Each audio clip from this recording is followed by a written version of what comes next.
Hey everyone, I'm Branton Stewart, and I'm here to explain how the California legislative process occurs. Now, for that, there are two different groups of legislation. One's called the Assembly members, and then the other group is called the Senators. Really,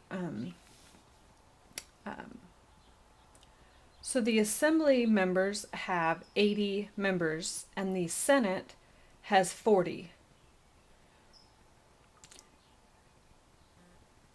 Now it's kind of interesting why it's 80 in the Assembly members and 40 from the Senate. The Assembly members is set up on the population of all of California and set up by a percentage of different regions throughout that are split up throughout the state of California. So if you live in a certain region, then you pick assembly member for the California legislation. Now, for the Senate, the regions are a little bit larger, so that's why there's a smaller number. But both have representation from all of California, not just one local area, but throughout the entire state. Now, I'll explain to you how a law can get passed and how that process can occur. So either the Assembly members can start the process of a law or the Senate. Either group can decide on a law that they want to do. For example, if somebody from the Assembly members meets somebody from their area or from a company or something, or the environmental groups or whatever, there's so many different reasons that they could meet up with someone, and that person could be like, I need a law that specifies this, this, and this. And the Assembly member can take that advice and draft and be the author for an idea. And then they present it to their own group. So if a guy from Assembly members is there writing it, then he'll present it to the Assembly members, and then it'll be read on the floor. And it's not considered a law yet because it needs to be voted on. And so they vote on different things.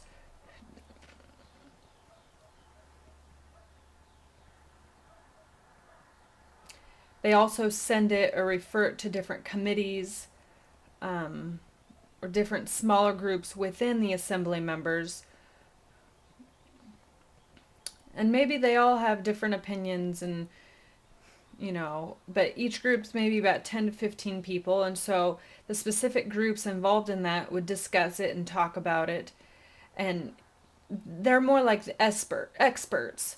So for example, if it's a law about health or about environment or business, then they would go to that specific group within the Assembly members who, for example, have expertise in health.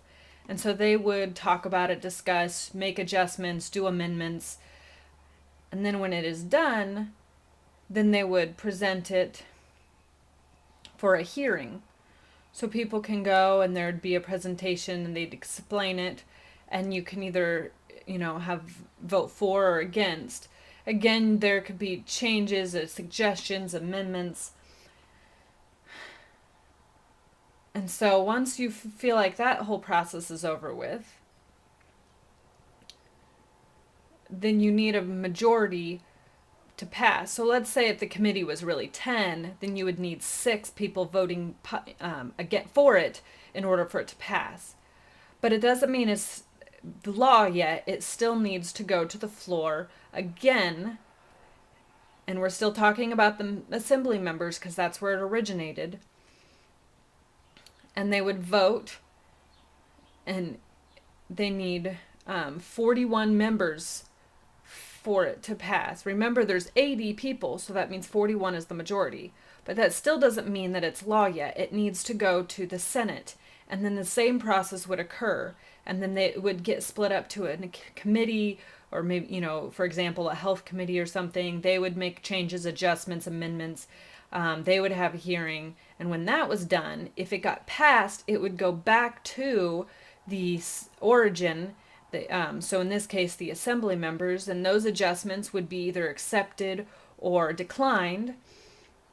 For example, if it got accepted, then it would pass, and then the Senate would pass, and then it would be done.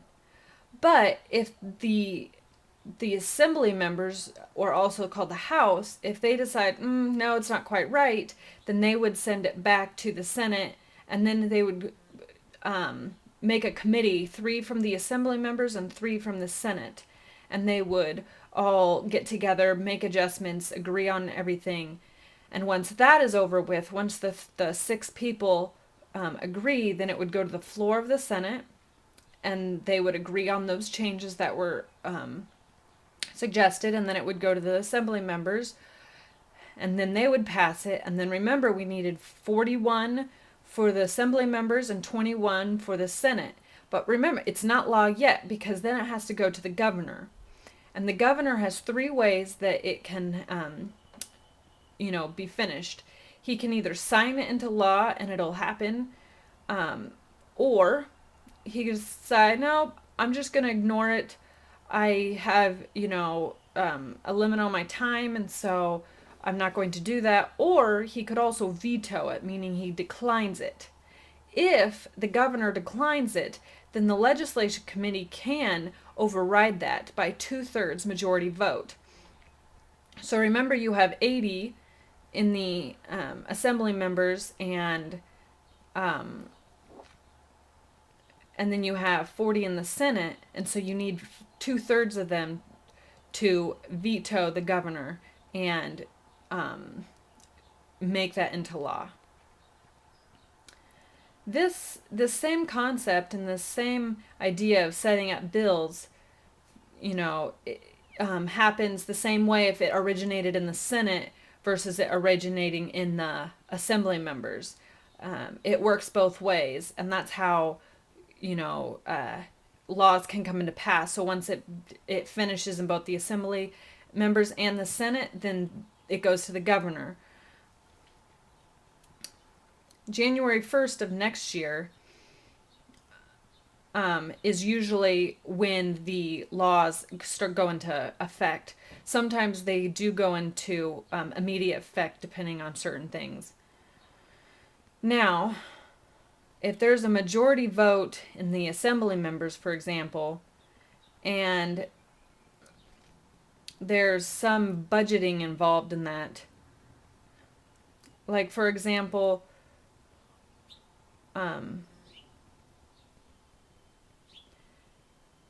if it has anything to do with finances and stuff, then it needs a higher number in both the assembly members and the Senate in order for it to pass.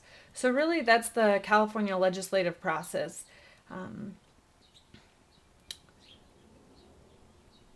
Those people are really, like us, but they're important because we vote them into law and vote them into their position, and hopefully they listen to us. So I really encourage you to become a voter and become a registered voter so that you can always vote for those people who are in the assembly members and the Senate.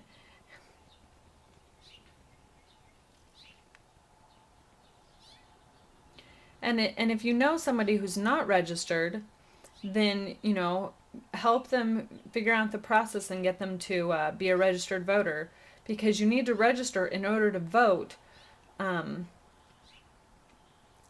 You'd be very surprised